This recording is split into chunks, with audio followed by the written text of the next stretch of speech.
the story of Racheltjie the bear. The bears.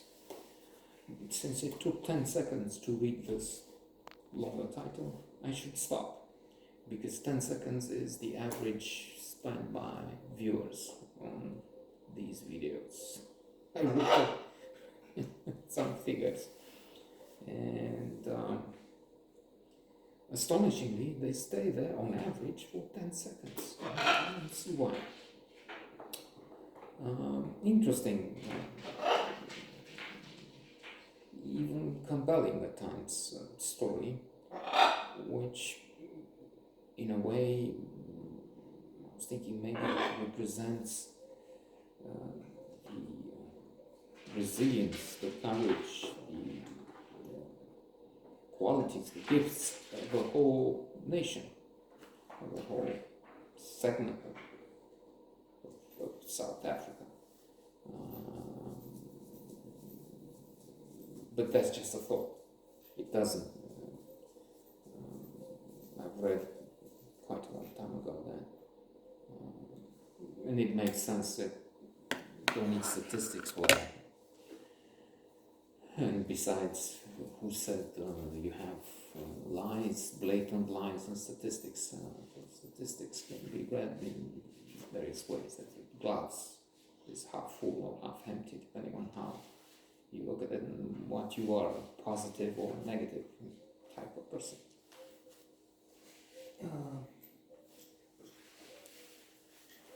So if you have a large enough group, you have people who are resilient, people who are lazy, people who are brave and cowards.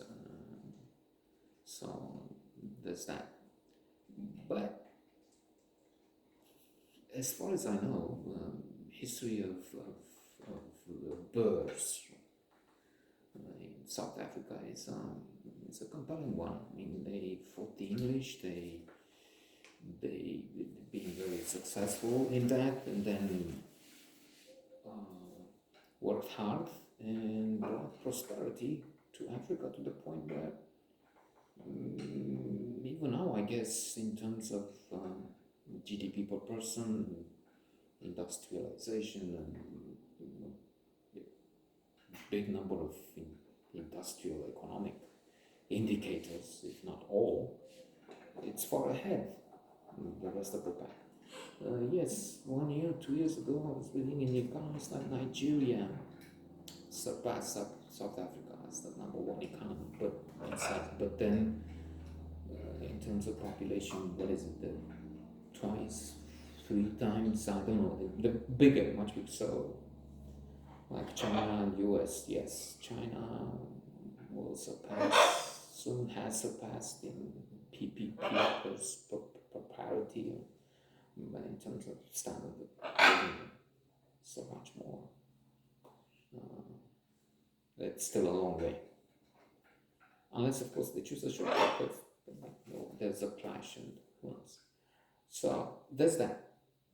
Of course, the dark side of the same group, the same impressive community, impressive nation, is that without being too much informed, if at all, on South Africa and its history, same group has been responsible for apartheid. So we have the same story of so many qualities, but then such awful situations. It's also true that you had leaders doing this, you have the authority principle work here. That's the classic influence by Racheltjie, classical psychology, which looks at the 6 principles of influence. Reciprocity, liking, consistency, social acceptance, respect for authority, and I'm missing something, I guess. Never mind, it's not the point here. But in terms of principle authority, Milgram experiments, people go to incredible lengths to do what the authority tells them to, even to, they will experience inflicting pain, incredible pain to others. So that will explain in part, not all everything, such as